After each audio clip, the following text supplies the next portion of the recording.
The call came on a quiet afternoon when the garage was unusually still, the kind of stillness that makes every sound feel louder than it should. The mechanic was under a car, tightening a bolt, when his phone vibrated against the concrete.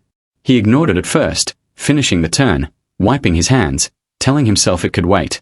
But something in his chest tightened, a familiar pull he had learned not to dismiss. When he answered, the voice on the other end was calm, professional, and gentle in a way that carried weight. The name on the paper was spoken, the one he had folded and unfolded so many times it felt like fabric.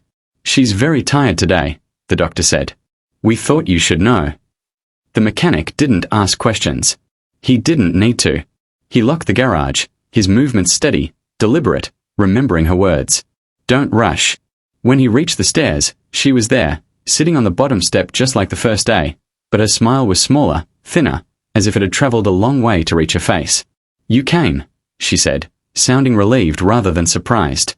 He knelt in front of her, lowering himself so they were eye level. "Of course," he replied. "Ready?"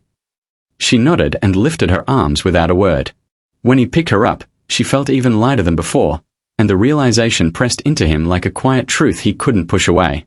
He adjusted his grip, careful, attentive, and began the climb, one step at a time. The stairs seemed longer than usual, stretching upward, each creak echoing in the narrow space. She rested her head against his shoulder again, her breathing soft and shallow, but peaceful. "You remembered not to rush," she murmured. He smiled, his throat tight. "I remember everything you tell me," he said. She shifted slightly, as if getting comfortable. "That's good," she whispered.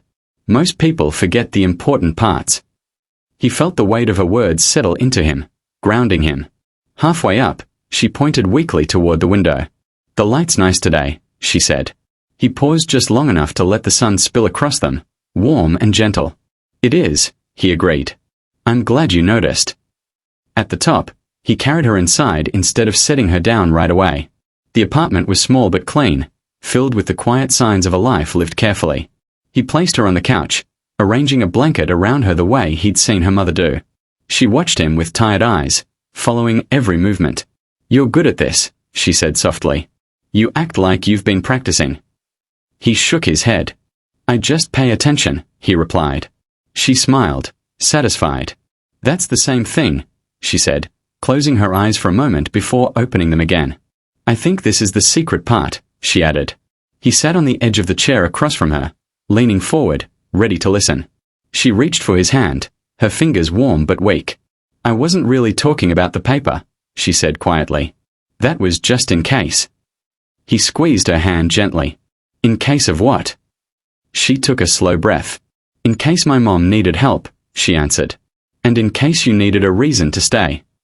He felt something shift inside him, a recognition that felt both heavy and right. "Stay where?" he asked. "Here," she said simply. "With us. With yourself." The room was quiet except for the hum of the refrigerator and the distant sound of traffic outside. She looked at him with an expression far older than her years. "You carry things," she continued. "Not just me. You carry broken stuff and make it work again. People like that shouldn't be alone." He swallowed, his eyes burning. No one had ever spoken to him like that, seen him so clearly without asking anything in return.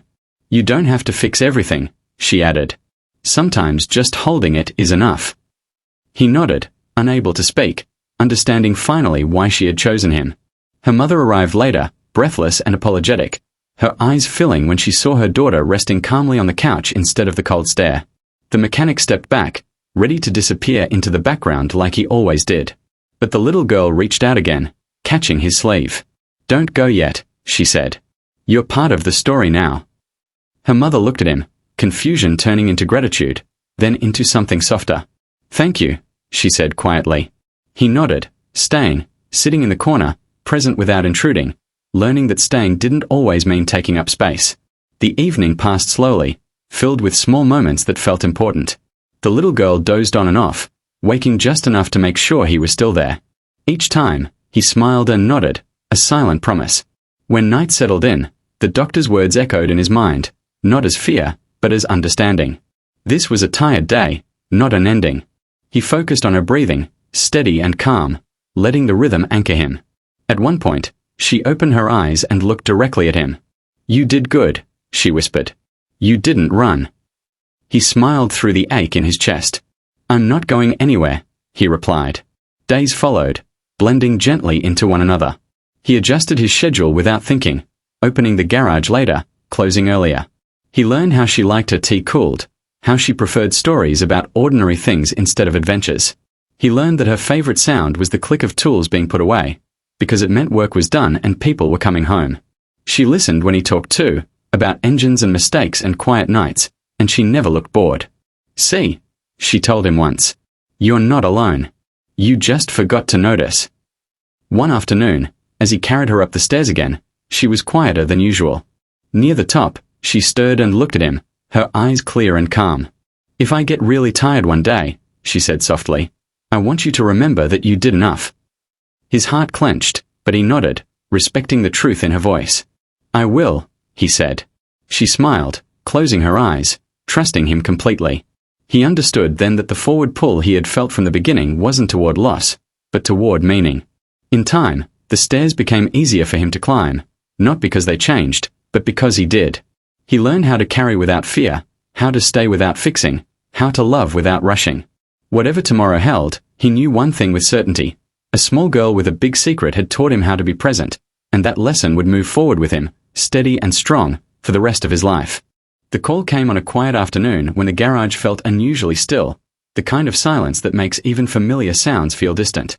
The mechanic had just finished wiping his hands when his phone vibrated, and before he answered, a slow understanding settled in his chest. He recognized the number.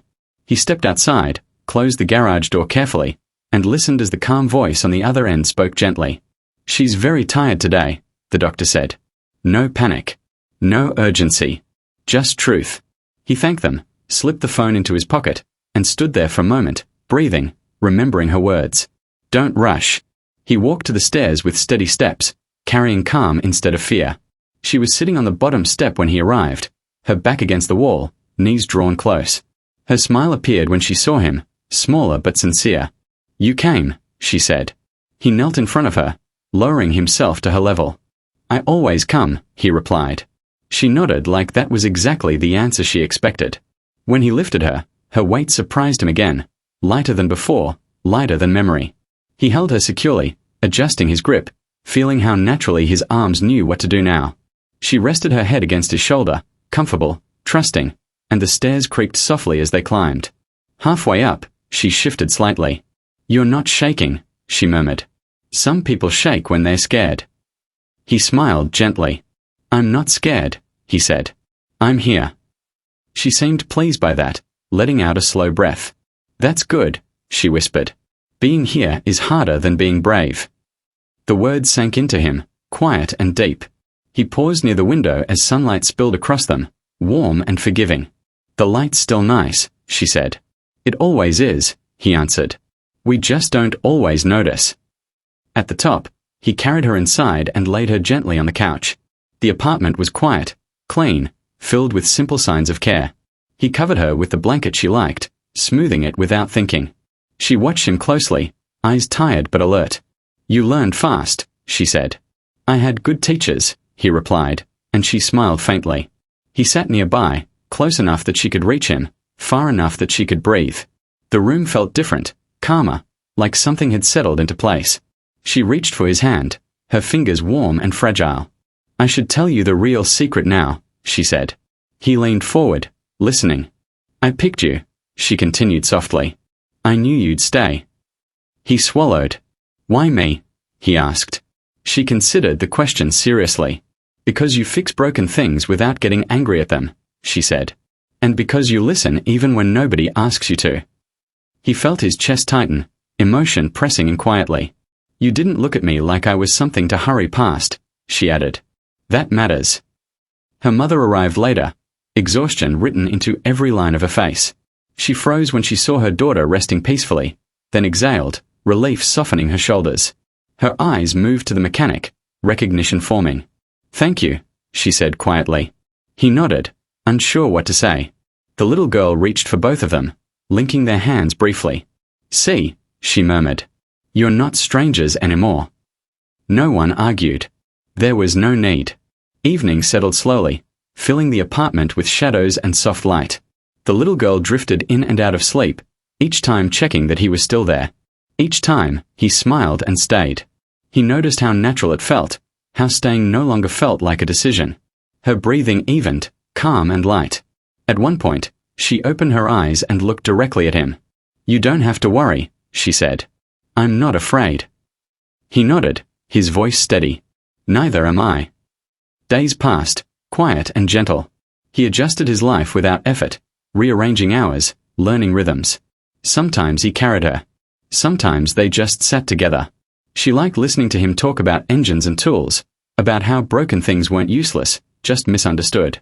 She told him stories too, small observations about the world, things people missed because they moved too fast. "Slow people see more," she said once. He realized she was right. One afternoon, as they rested near the stairs, she looked at him thoughtfully. "If I get too tired one day," she said softly, "promise you won't think you failed." His chest tightened, but he met her eyes. "I promise," he said. She smiled, relieved. "You already did enough," she whispered. "You stayed." The stairs no longer felt heavy to him. Each step felt purposeful, meaningful. He learned that carrying wasn't about strength, but attention. About presence. About choosing not to look away. When he looked back on his life before her, it felt smaller, faster, emptier.